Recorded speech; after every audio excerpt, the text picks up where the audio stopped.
नमस्कार। आज हम एक बहुत ही दुखद घटना पर बात कर रहे हैं। केदारनाथ के पास जो हेलीकॉप्टर दुर्घटना हुई हाल ही में। हाँ, हमारे पास इस पर कुछ ताज़ा जानकारी है और हम कोशिश करेंगे कि इसके अलग-अलग पहलुओं को समझें। मतलब क्या हुआ, क्यों हुआ और इसके मायने क्या हैं। तो हुआ ये कि 15 जून 2025 की सुबह थी।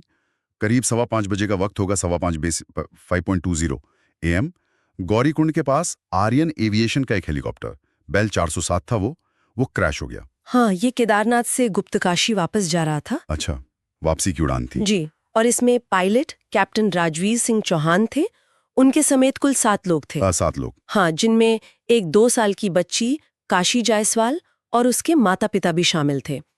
और बहुत दुख की बात है कि कोई भी नहीं बच पाया इस हादसे में। ये तो बहुत ही भयानक खबर है। अच्छा, रिपोर्ट्स क्या कह रही हैं? मतलब शुरुआती तौर पर क्या पता चला है? मौसम कैसा था? हाँ, देखिए, जो प्रत्यक्षदर्शी हैं और शुरुआती रिपोर्ट्स हैं, उनके मुताबिक दुर्घटना से ठीक पहले ना मौसम एकदम से बदल गया। बहुत घना कोहरा छा गया था अचानक। हाँ, मतलब विजिबिलिटी लगभग शून्य हो गई थी, ऐसा बताया जा रहा है।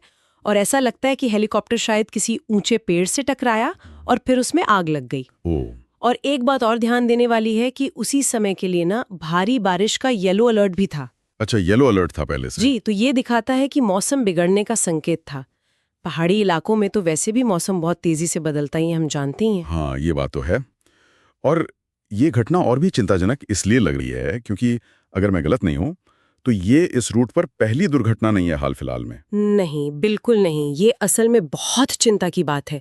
30 अप्रैल 2025 के बाद से अगर देखें, मतलब पिछले करीब 1.5 महीने में ही चार धाम यात्रा मार्ग पर ये 5वीं हेलीकॉप्टर दुर्घटना है। 5वीं? 1.5 महीने में? हाँ, 5वीं। तो ये आंकड़े वाकई इस रूट पर जो एविएशन सेफ्टी है, उस पर बहुत गंभीर सवाल खड़े कर रहे हैं। बिल्कुल। मतलब क्या ये सिर्फ संयोग है या कोई गहरा पैटर्न है इसमें? क्या चल रहा है वहाँ? निश्चित रूप से ये सवाल उठ रहे हैं और शायद इसी गंभीरता को देखते हुए उत्तराखंड हाईकोर्ट ने इसमें स्वतः संज्ञान लिया है। अच्छा, कोर्ट ने खुद से एक्शन लिया? जी, स्व मोटू जिसे कहते हैं, कोर्ट ने राज्य सरकार और जो भी संबंधित एविएशन अथॉरिटीज हैं उनसे जवाब मांगा है और साथ ही एक एहतियात के तौर पर एक बड़ा कदम उठाते हुए चार धाम यात्रा से जुड़ी जितनी भी हेलीकॉप्टर सेवाएं हैं उन्हें अगले आदेश तक सस्पेंड कर दिया है। सबको सस्पेंड कर दिया? तामजिंग हेथरोया। अच्छा। तो ये तो हुई कोर्ट की बात, लेकिन क्या सीधे तौर पर ऑपरेटर मतलब आर्यन एविएशन या अधिकारियों पर कोई कार्रवाई हुई है? निलंबन तो ठीक है, पर जिम्मेदारी तय करने के लिए कुछ? हाँ, वो भी हुआ है। कानूनी कार्रवाई भी शुरू हो गई है। आर्यन एविएशन के 2 सीनियर अधिकारियों के खिलाफ एफआईआर दर्ज की गई है। एफआईआर किस धारा में? एक अधिकारी पर गैर इरादतन हत्या का आरोप है, मतलब culpable homicide not amounting to murder, और दूसरे पर लापरवाही, नेग्लिजेंस का। अच्छा। मुख्य आरोप यही बन रहा है कि मौसम खराब होने की चेतावनी थी, उसके बावजूद उड़ान भरने का फैसला लिया गया।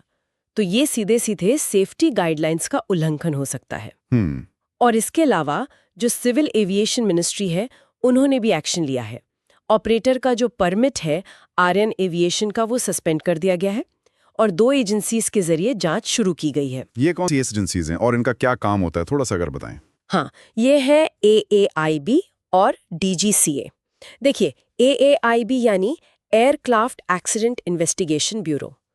इनका मुख्य काम होता है किसी भी विमान दुर्घटना के तकनीकी कारणों की गहराई से जांच करना कि असल में हुआ क्या था, प्रोसेस में कहाँ चूक हुई। ठीक है। और DGCA यानी directorate general of civil aviation, ये हमारी रेगुलेटरी बॉडी है। ये नियम बनाती है और ये सुनिश्चित करती है कि नियमों का पालन हो रहा है या नहीं। तो इनकी जांच से पता चलेगा कि क्या नियमों का उल्लंघन हुआ और भविष्य में ऐसी घटनाओं को रोकने के लिए क्या कदम उठाना जरूरी है। समझ गया। तो मतलब जांच कई स्तरों पर चल रही है, कोर्ट, पुलिस और एविएशन मिनिस्ट्री की अपनी जांच। लेकिन इन सब औपचारिक कार्रवाइयों के अलावा जाहिर है जमीन पर भी इसका असर हुआ होगा। जो स्थानीय लोग हैं या पर्यावरण पर काम करने वाले लोग हैं, उनका क्या कहना है? हाँ, उनकी तरफ से प्रतिक्रिया काफी तीखी है और काफी समय से है। असल में कई स्थानीय समूह हैं, पर्यावरणविद हैं, वाइल्ड लाइफ एक्सपर्ट्स हैं, वो लंबे समय से ये मुद्दा उठा रहे हैं। किस बारे में? वो इन हेलीकॉप्टर सेवाओं पर, खासकर जिस तरह से तीर्थयात्रा के लिए इनका इस्तेमाल बढ़ा है, उस पर चिंता जता रहे हैं। उनका तर्क है कि इतनी ज़्यादा उड़ानें जो होती हैं उससे हिमालय का जो इकोसिस्टम है वो बहुत नाजुक है, वो बिगड़ता है, ध्वनि प्रदूषण होता है, जानवरों पर असर पड़ता है। हाँ, ये तो है। और साथ में वो सुरक्षा का मुद्दा भी उठाते हैं कि इतनी ऊंचाई पर मौसम इतना अप्रत्याशित रहता है कि ये उड़ानें हमेशा ही जोखिम भरी होती हैं। तो वो अब मांग कर रहे हैं कि इन सेवाओं पर स्थायी रोक लगाई जाए। स्थायी रोक की मांग। जी हाँ, पर्यावरण और सुरक्षा दोनों कारणों से। और इस पर कुछ राजनीतिक प्रतिक्रिया भी देखने को मिली है। शायद हेलीकॉप्टर के ऐब को लेकर भी कुछ बात उठी है। बिल्कुल। झारखंड के जो स्वास्थ्य मंत्री हैं उन्होंने तो इस दुर्घटना के बाद सिविल एविएशन मिनिस्टर के इस्तीफे तक की मांग कर डाली है। खास तौर पर सिंगल इंजन हेलीकॉप्टरों के इस्तेमाल पर सवाल उठाया है।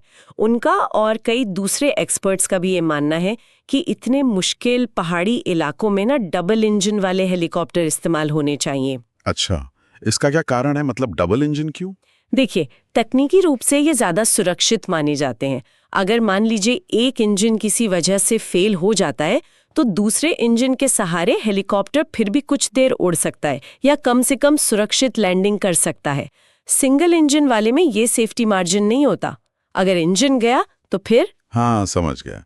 तो फिर स्थिति बहुत मुश्किल हो जाती है। बिल्कुल। तो कुल मिला के देखें तो ये सिर्फ एक दुखद हादसा नहीं है, ये अपने आप में कई सारे जटिल मुद्दों को सामने ला रहा है।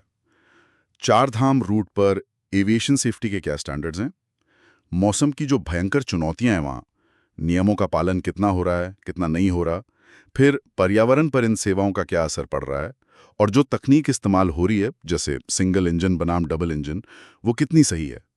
जांच तो खैर अभी चली रही है, लेकिन जो शुरुआती जानकारी है वही सिस्टम पर कई गंभीर सवाल खड़े कर रही है। सही कहा।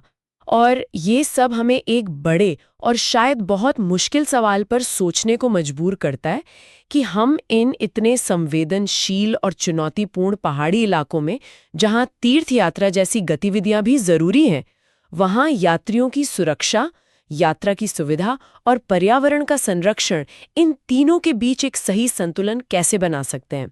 ये एक ऐसा सवाल है जिसका जवाब ढूंढना शायद आसान नहीं होगा, पर बहुत जरूरी